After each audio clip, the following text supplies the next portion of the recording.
Coach, some thoughts? Yeah, I just want to start off. Field hockey has a MAC semifinal game today, so best of luck to them. Women's basketball when they're here with a win, so congrats to their staff and Coach Leffler. And then something must be going on here today that we're excited about, so I'm looking forward to that process and moving on with that. So as far as the Akron game goes, I think it comes down to the chart that's on the left over there, the ball. 81% chance for them to win. We didn't take care of the ball. Obviously, starting the game like that was a struggle. And then certainly explosive plays. They had 4, we had 1. So talk about those things all the time. A lot of things we can do better, coach better, play better, which we're working on that connection. That's what the team meeting was about today. And keep moving forward, keep fighting, and we will do that. And we'll put our best foot forward against a great opponent coming up. All right, we have a microphone today for questions just to help with the stream at home. So if you let us know, we can get that mic to you. Howard, over your other shoulder. We've talked often about guys learning how to win. Is it getting harder for these guys to wait, with the lack of success? Yeah, I think success is a relative term, but if you leave it better than you found it, so hopefully we can end up doing that. But I think that's what we're constantly trying to teach, and how to do that. And I think you've seen several examples of us not doing that. At times we play winning football. At times we've been doing that. We just got to keep working at it. But I think we have 3 guaranteed games left with this team. Some guys in this room this morning will play 3 games for the rest of their life. They won't get an opportunity to play at the next level. So my job is to make sure we put the best plan forward for those 3 games, especially this NIU one that we're focused on, and kind of taking it one step at a time. Certainly, we're doing everything we can to teach it as fast as we can, but I think it's like anything. I think some things take a little bit more time than you want. No one's ever happy with progress, right? It always takes longer than people want. So we're going to keep fighting, keep putting our head down, and keep going to work. Coach, you talked about being excited about the addition of Thorr. What's your understanding of how that will go, and why are you excited about it? What do you think it'll help? How do you think it'll help the program? Yeah, I think first and foremost, what I've been taught in my career is great people create great results. So everything that I've heard and that I have a prior relationship with him, he's a great person first and foremost. And when people have goodness in their heart and they care about something, good things will happen. So I'm just super excited about the investment, right, from our administration with everything that has gone on so far, and now this. It just shows that we're serious about winning football games.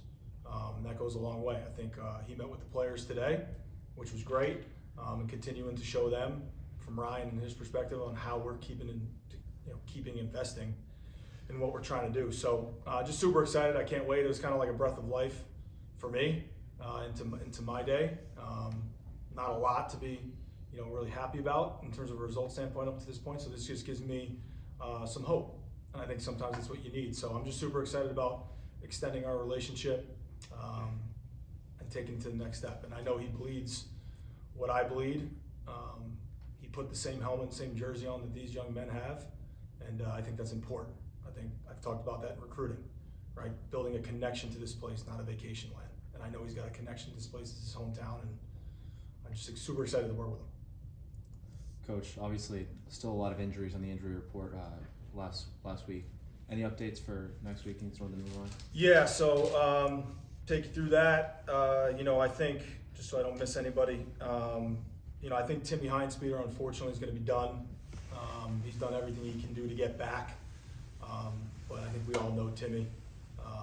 It's just to the point where I think we would be sacrificing too much. We'll see, but ultimately that's one that's probably done. Hopefully David Anaha is back this week, progressing him.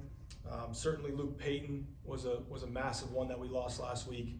Hoping to have him back in a couple weeks, probably not for this game, but I think you saw how we had to shuffle some things around there on the O-line, guys playing out of position a little bit.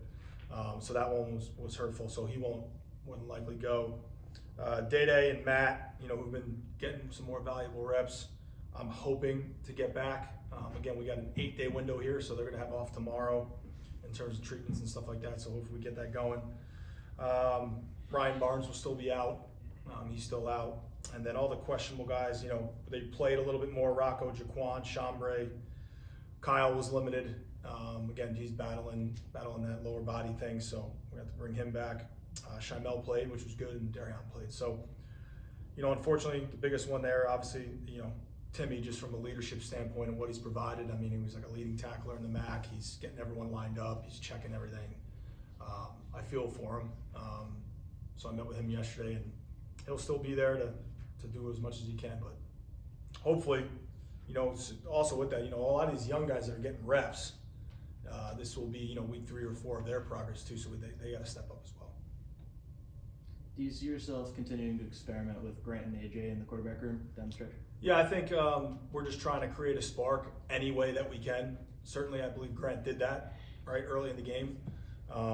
And we just got to keep playing better. Got to keep pitching and catching.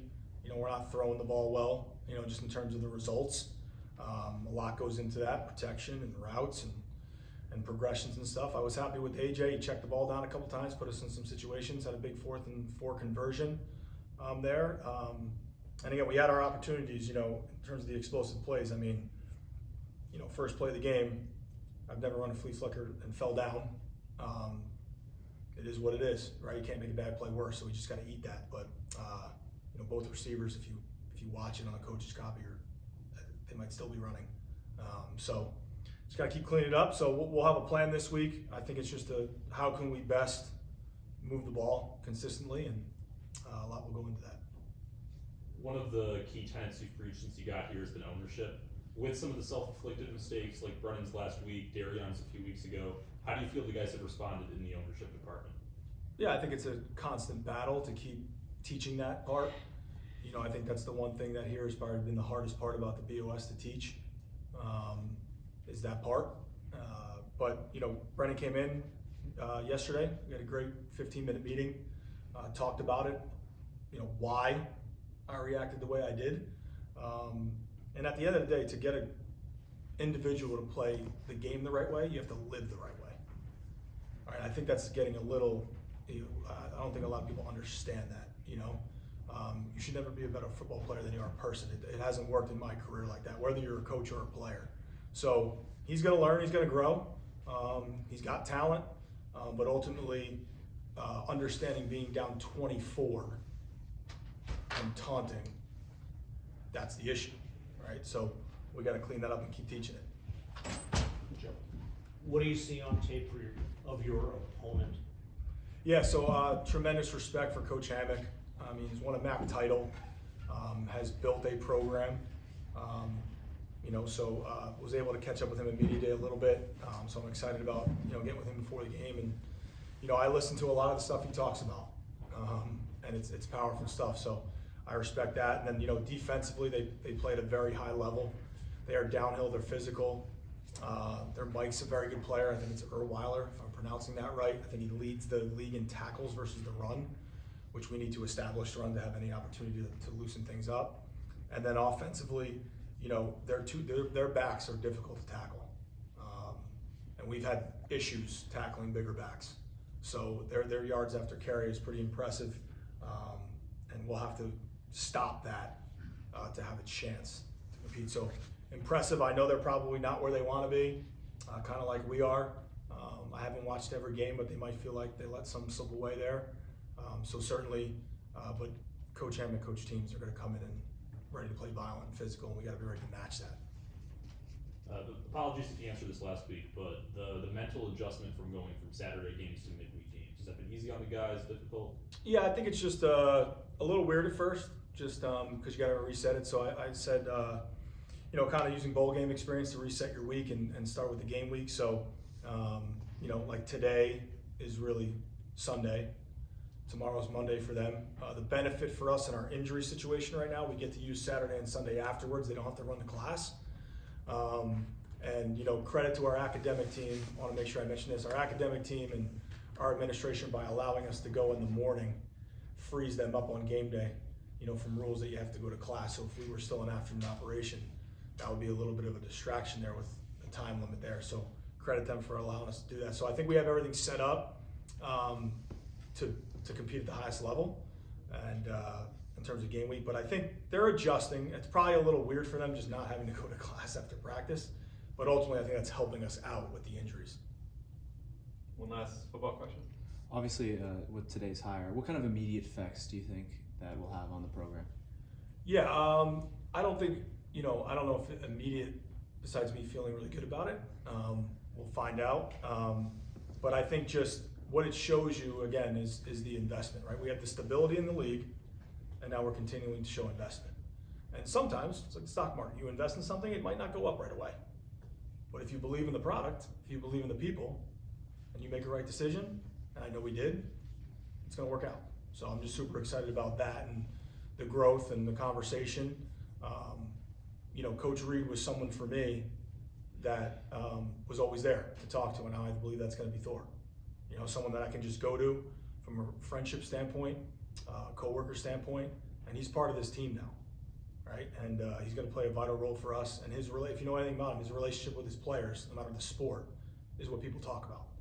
And we need more of that, and I'm excited about it. All right, thanks for bringing